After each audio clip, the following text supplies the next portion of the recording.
नमस्कार. लक्ष्मीच्या पावलांनी या मालिकेच्या आजच्या भागामध्ये आपण बघूया. इथे गुरुजी अद्वैतला आणि नैनाला म्हणत असतात की तुम्हाला दोघांना आता उभं राहायचं आहे आणि एकमेकांना अंगठीसुद्धा घालायची आहे. तर गुरुजी आता ज्या पद्धतीने सांगत असतात तसं इथे अद्वैत करत असतो. तर इथे सुकन्या मावशी अंगठा घेऊन उभी राहिलेली असते. तेव्हा अद्वैत लगेचच नैनाची अंगठी आपल्या हातात घेतो. तर इथे नैनाचं मात्र लक्ष नसतं. तेव्हा सुकन्या तिला खुणावते आणि तिच्या बोटामध्ये अंगठी काढून देते. तेव्हा नैना आपल्या मनामध्ये म्हणत असते की राहुल कुठे आहेस तू, लवकर ये, नाहीतर मला अद्वैत बरोबर एंगेजमेंट करावी लागेल. तर इथे अद्वैत नैनाला अंगठी घालण्यासाठी आता आपल्या गुडघ्यावरती बसलेला असतो आणि तो नैनाचा हात आपल्या हातामध्ये मागतो.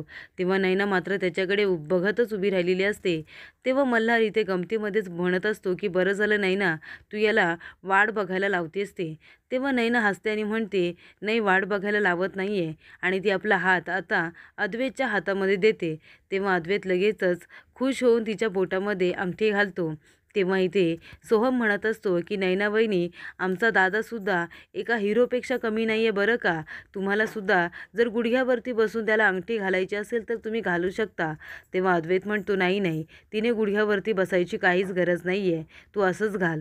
तेव्हा इथे मल्हार म्हणत असतो बघा, म्हणजे त्याचा फोकस कुणावरती आहे ते बघा. तर इथे नैनाने आणि अद्वैतने आता एकमेकांच्या बोटामध्ये अंगठ्या घातलेल्या असतात. तेव्हा इथे रजनी सरोजला म्हणत असते की वहिनी चला, ऑफिशियली आता हे दोघंजण एकमेकांचे नवरा बायको होणार आहेत. अंगठ्या तर घातलेल्या आहेत आणि त्या दोघीजण एकमेकांना कॉंग्रॅच्युलेट करत असतात. तर इथे कला म्हणत असते बरं चल गुंडे, आता मी जाते, कोणी बघितलं तर प्रॉब्लेम होईल. तेव्हा इथे काजू म्हणते बरं ठीक आहे तू जा, आणि ती सुद्धा त्यांची एंगेजमेंट एन्जॉय करत असते. त्यानंतर अद्वैत नैनाला लगेचच पेढा भरवतो आणि ती सुद्धा भरवते. तर इथे संगीच्या हातामध्ये नैनाचा फोन असतो, त्यामुळे राहुलचा सतत फोन येत असतो. तेव्हा संगीला वाचता येत नसतं, ती फोन कट करते. तेव्हा इकडे नैना विचार करत असते की राहुलचा अजून फोन कसा येत नाही आहे, आणि राहुल तर सतत फोन करत असतो. तर इथे अद्वैत म्हणत असतो की चला, आपली एंगेजमेंट तर झाली ना. तेव्हा नैना म्हणते हो झाली. तुमच्या घरचे सगळे लोक आलेत ना. तेव्हा अद्वैत म्हणतो हो, आमच्या घरचे सगळे लोक आलेत, अगदी आमचा स्टाफसुद्धा आलेला आहे. तेव्हा नैना म्हणते हो, तुम्ही 3 भाऊ अगदी एकमेकांबरोबर राहता ना सतत. तेव्हा अद्वैत म्हणतो हो, माझे दोन्ही भाऊ माझे सपोर्ट सिस्टम आहेत. म्हणजे आता पण बघ ना, माझा सोहम भाव नेहमी माझ्या पाठीशी उभा असतो, आणि माझा राहुल.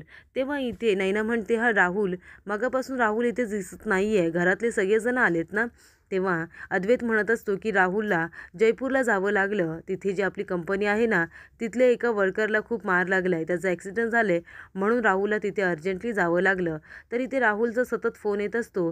तेव्हा संगी म्हणते हां, फोन कुणाचा येतोय काय माहिती, मला इंग्लिश वाचतासुद्धा येत नाही आहे. ती म्हणते नैना अगं कुणाचा तरी फोन येतोय. तेव्हा नैना म्हणते बरं झालं मग मला इंग्लिश वाचता येत नाही, नाहीतर प्रॉब्लेम झाला असता. तेव्हा नैना म्हणते हां बोल ना राहुल. तेव्हा राहुल म्हणत असतो नैना एवढा उशीर लावतात का फोन उचलायला. तेव्हा नैना म्हणत असते अरे काय करू मी, तू आला का नाही आहेस इथे. आणि ती म्हणते तुला माहिती आहे का गं, माझी आहे ना एंगेजमेंट झाली, तू कधी येतेस इथे. तेव्हा इथे ती अद्वैतला सांगत असते की माझी मैत्रीण आहे ना, ती एंगेजमेंटला येणार होती, पण तिला उशीर झाला आहे खूप, ती आलेली नाही आहे, तिचाच फोन आला आहे. तेव्हा राहुल म्हणतो नैना हे बघ, आता प्लॅन चेंज झाला आहे, मी जसं सांगतोय ना तसं तुला करायचं आहे. तेव्हा नैना म्हणत असते मला आता काही बोलता येणार नाही आहे, मी नंतर फोन करते, आणि ती लगेचच फोन कट करते. तेव्हा गुरुजी म्हणतात की आता तयार होऊन या, आता इथे लग्नाचा विधी सुरू होणार आहे.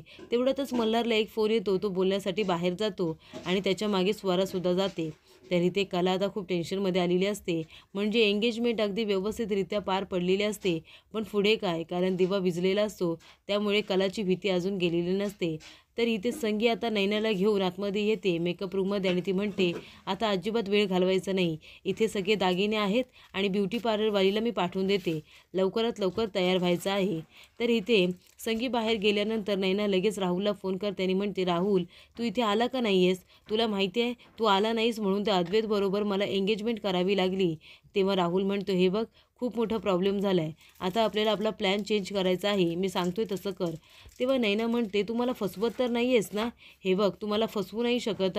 तू माझ्याबरोबर जे बोलतोयस ना ते सगळं मी रेकॉर्डिंग करते माझ्या मोबाईलमध्ये, जर तू मला फसवलंस तर मी तुझ्या अगेन्स्ट ते वापरू शकते, घरातल्या सगळ्या लोकांनासुद्धा दाखवेन आणि पोलिसांनासुद्धा दाखवेन. तेव्हा राहुल आपल्या मनामध्ये म्हणत असतो की किती आगाऊ मुलगी आहे ही. तेव्हा राहुल म्हणतो बरं ठीक आहे, मी आहे ना माझा जीव देतो तुझ्यासाठी, तू त्या अद्वैतबरोबर लग्न कर. तेव्हा नैना म्हणत असते, नाही नाही ठीक आहे, तू जसं सांगतोयस ना मी तसंच करते, मी येते तुझ्याकडे. तेव्हा आता ब्युटी पार्लरवाली आलेली असते आणि ती म्हणते की माझी फ्रेंड अजून आलेली नाही आहे, आम्ही दोघीजणी आल्यानंतर तुमचा मेकअप आम्ही सुरू करू. तेव्हा नैना म्हणते, मग ठीक आहे ना, तुम्ही जाऊन तोवर नाश्ता पाणी करून घ्या, मी तोवर इथे फ्रेश होते आणि तुम्हाला फोन करते, मग तुम्ही दोघीजणी येऊन मेकअप सुरू करा. तेव्हा आता ब्युटी पार्लरवाली बाहेर जाते. तेव्हा नैना आपल्या बोटात ती अंगठी हातातून काढते. तर इकडे कलाला आता पेढा घेऊन येते संगी आणि म्हणते, आता माझ्या नैनाचा साखरपुडा किती व्यवस्थित पार पडला, मग माझ्या एका लेकीला मला पेढा भरवायला नको का? आणि इथे ती कलाला पेढा भरवते आणि कलासुद्धा संगीला पेढा भरवते. तेव्हा इथे संगी म्हणत असते, कले, एवढ्या वर्षाचं माझं स्वप्न पूर्ण होतं आहे, चांदेकरांच्या श्रीमंत घरामध्ये माझ्या नैनीचं लग्न होतं आहे. तरी ते नैना आता तोंड लपून जातच असते. तेवढ्यातच स्वरा तिचा हात पकडते आणि म्हणते, तुम्ही कुठे जाताय? तुम्ही तरी नवरी मुलगी आहात ना, मग तुम्ही आतमध्ये असायला हवंय, तुम्ही कुठे जाताय? तेव्हा नैना म्हणते, कोण नवरी मुलगी? मी नवरी मुलगी नाही आहे, नवरी मुलगी आहे ना आतमध्ये आहे, जा तिला जाऊन आतमध्ये बघ. तेव्हा स्वरा म्हणते, नाही नाही, नवरी मुलगी तुम्हीच आहात, मी तुम्हाला कुठेच जाऊ देणार नाही आहे. तेव्हा इथे नैनाला आता राहुलचे सतत फोन येत असतात. राहुल म्हणत असतो, कुठे राहिली ही नैना काय माहिती. तेव्हा स्वरा म्हणते, हे बघा, तुम्ही नवरी मुलगी आहात, तुम्ही काय कुठे पळून जाते की काय? तेव्हा इथे नैना म्हणत असते, नाही गं, ती मी नाही आहे, प्लीज मला जाऊ दे, माझं महत्त्वाचं काम आहे. तर इकडे मल्हार फोनवरती बोलत असतो आणि त्याचं बोलून झाल्यानंतर लक्ष जातं तर राहुल उभा राहिलेला असतो. तेव्हा मल्हार येतो आणि म्हणतो, राहुल तू इथे काय करतोयस? अरे आतमध्ये का नाही आहेस तू? तेव्हा राहुल म्हणतो, नाही माझं महत्त्वाचं काम आहे, मी मामाची वाट बघतोय, मामा इथे येईलच, मग आम्ही दोघंजणं निघू. तेव्हा मल्हार म्हणतो, नक्की ना? लग्न म्हटलं तर घाईच असतेच, पण काही मदत लागली तर नक्की सांग मला. तेव्हा राहुल म्हणतो, हो नक्की सांगेन. तरी ते नैना म्हणते, अरे तू इथे? तेव्हा इथे स्वरा मागे वळून बघते. तेवढ्यातच नैना तिथून पळून जाते. तेव्हा स्वरा म्हणत असते, नवरी मुलगी कुठे गेली? तेव्हा राहुल म्हणतो, तुम्ही अजिबात काळजी करू नका, मी जाईन इथून. तेव्हा स्वरा येते आणि म्हणते, गुरुजी तुम्हाला माहिती आहे का, ती नवरी मुलगी आहे ना आत्ताच पळून गेली. तेव्हा मल्हार म्हणतो, असं काय करते स्वरा, नवरी मुलगी कशी काय पळून जाईल? तेव्हा इथे मल्हार म्हणत असतो की बघितलंच राहुल, लहान मुलं कधी काय बोलतील ना, काही सांगता येत नाही. बरं ठीक आहे, मला रेकॉर्डिंगला जायचं आहे, तू अद्वैतला सांग मी गेलो म्हणून. आणि ते दोघंजणं आता निघतात जायला. तर इकडे सुकन्या आणि संगी दोघी एकमेकींना म्हणत असतात की तयारी किती छान झाली आहे ना, सगळं डेकोरेशन वगैरे किती छान झाले आणि साखरपुडासुद्धा अगदी व्यवस्थित पार पडला. तेव्हा इथे संगी म्हणते, आता बाकीचं सगळ्या विधी व्यवस्थित झाल्या की आपण मिळवलं. तर इथे राहुल आता नैनाची वाट बघत असतो. तेवढ्यातच तिथे नैना येते आणि म्हणते, राहुल मी इथे कशी बशी आली आहे ना, ते माझं मला माहिती, कळलं तुला? तेव्हा राहुल म्हणतो, ते सगळं जाऊ दे, लग्न थांबलं ना ते बरं झालं, आता आपण दोघंजणं लग्न करूया.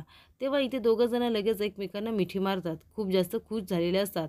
तेवढ्यातच तिथे संगी येते आणि म्हणते, हे बघ, ही मुलगी आहे ना दागिने इथेच ठेवून गेली, इथे कुणी ठेवून जातं का? आणि ती सगळीकडे आता नैनाला आवाज देत असते, नैनी कुठे आहेस तू, नैनी कुठे आहेस तू? तर इकडे नैनाने एक पत्र लिहिलेलं असते, एक चिठ्ठी लिहिलेली असते आणि त्याच्यावरती हातातली अंगठी आणि हळकुंड काढून ठेवलेलं असतं आणि ती म्हणते, ममा आय एम सॉरी, मला हे लग्न अजिबात करायचं नव्हतं, तरीसुद्धा तू माझ्या मागे लागली होतीस लग्न करण्यासाठी आणि मला हे लग्न मान्य नव्हतं, म्हणून मी पळून जाते. तर इकडे तुझीच नैनी, असं सुद्धा तिने लिहिलेलं असतं. तेव्हा संगी आता ती चिठ्ठी वाचते आणि तिला खूप जास्त चक्कर येते, ती खालीच बसते. तर पुढील भागामध्ये आपण बघूया, इथे सगळेजण आता नवरी मुलीची वाट बघत असतात. तेव्हा आता काय उत्तर द्यावं कुणाला काही कळत नसतं.